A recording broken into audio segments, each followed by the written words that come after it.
Many years ago, in a pleasant country home among the White Mountains, there lived a happy family of boys and girls.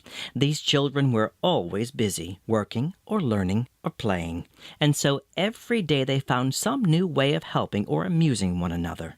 One of the boys was called Beechnut, although that was only a nickname. He was old enough to do a good deal of work on the farm, and he knew how to tell many pleasant stories.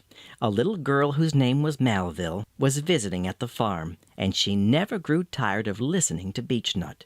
One bright winter day, Malleville came into the shed where Beechnut was sawing wood. He was glad to have her company. He threw a bear skin over some smooth logs at one end of the woodpile, and thus made a comfortable seat for her. "I wish you would tell me a story, Beechnut," said Malleville. So Beechnut began as follows. Once there was a giant, a great, ugly giant, with a terrible face and a big black club. He lived in a den. "But I don't want to hear such a story as that," said Malleville. "I don't like to hear about giants. It frightens me so." "Oh, this story won't frighten you. This was a good giant, but you said he was ugly. He looked ugly, that was all. I said he looked ugly." "What was his name?" asked Malleville. "His name," said Beechnut. His name was Golgorando." "I don't believe he was good," said Malleville, shaking her head. "He was, truly," said Beechnut, turning round and looking at Malleville very earnestly. "He was a good giant indeed." "Then what did he want of the great black club?" said Malleville. "Why, it only looked like a club. It was hollow, and there was something inside. He could unscrew the handle and draw it out like a sword out of a sword cane." "What was inside of it?" "A long and beautiful feather." "Well, one day Golgorando was sitting at the mouth of the den, very sick and very thirsty. A boy came along with a red cap on his head. 'Red Cap, Red Cap,' said the giant. 'I have a fever, and I am thirsty. Won't you take this mug and bring me a cup of water from the spring?' 'I can't go now,' said Red Cap. 'I want to go and play.' 'Very well, run along,' said Golgorando.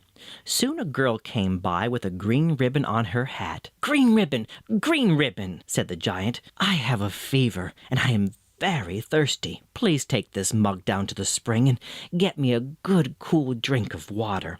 'I'm afraid of you,' said Green Ribbon. 'You look so ugly. I want to run home.' 'Well, run along then,' said the giant. In a little while another boy came along. He wore a blue cap on his head. 'Blue Cap, said Golgorando. 'I have a fever, and I am very thirsty. Won't you take this mug and go down to the spring and get me a good cool drink of water?' 'Yes,' said Blue Cap, 'I will.' So Blue Cap took the mug and went down to the spring and brought back a mugful of water for the giant.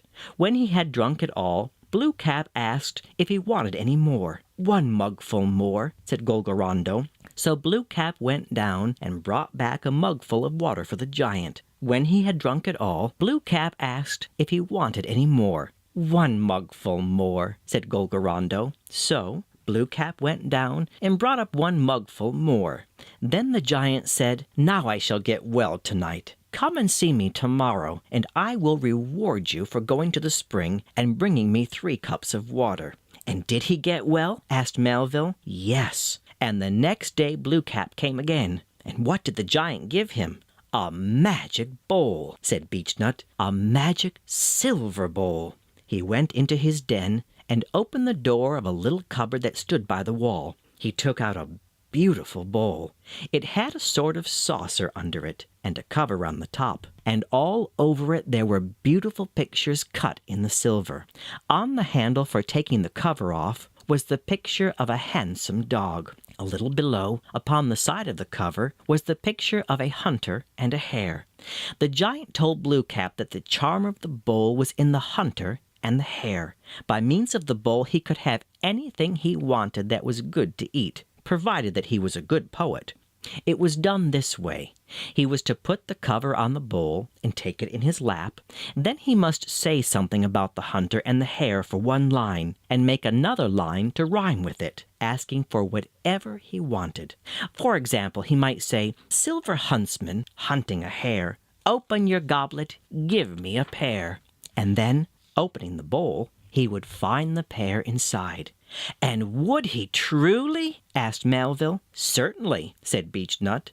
Blue Cap took the bowl and put it in his lap. Then he said, "Silver Hunter, Silver Hair, give me, if you please, a pear."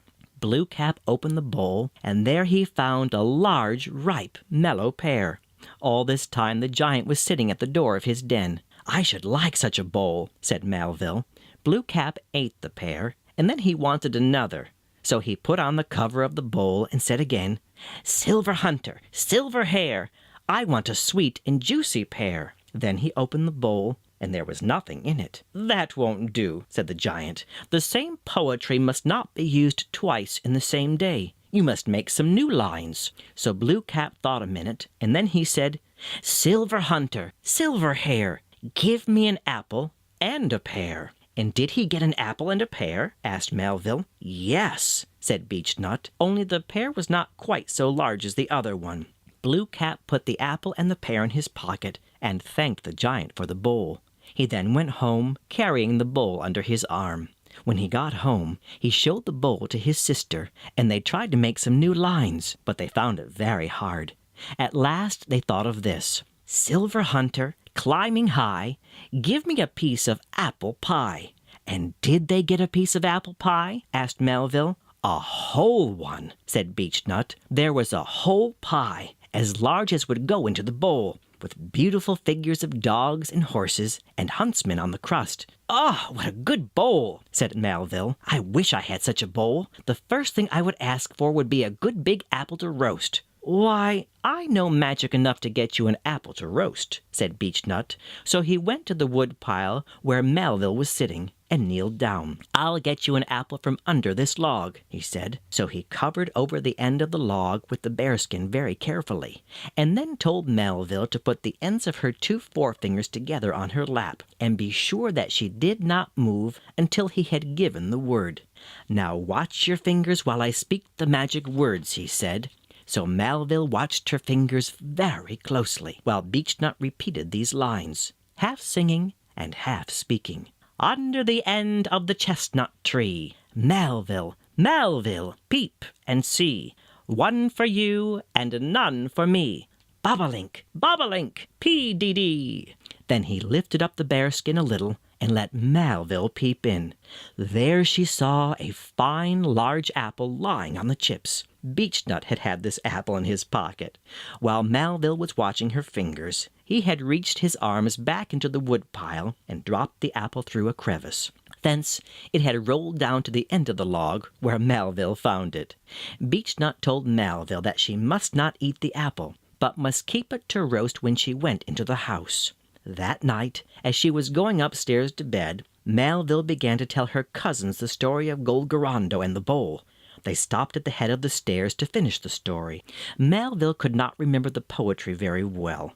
She said that the first line was, "Silver huntsman, silver rabbit," but she had forgotten the other line. She thought and tried again, but she could not get beyond, "Silver huntsman, silver rabbit." "Oh, I guess it was this way," said one of the little girls. "Silver huntsman, silver rabbit, give me an apple and I'll grab it." The children laughed loud and long at this funny rhyme, and then went to their rooms.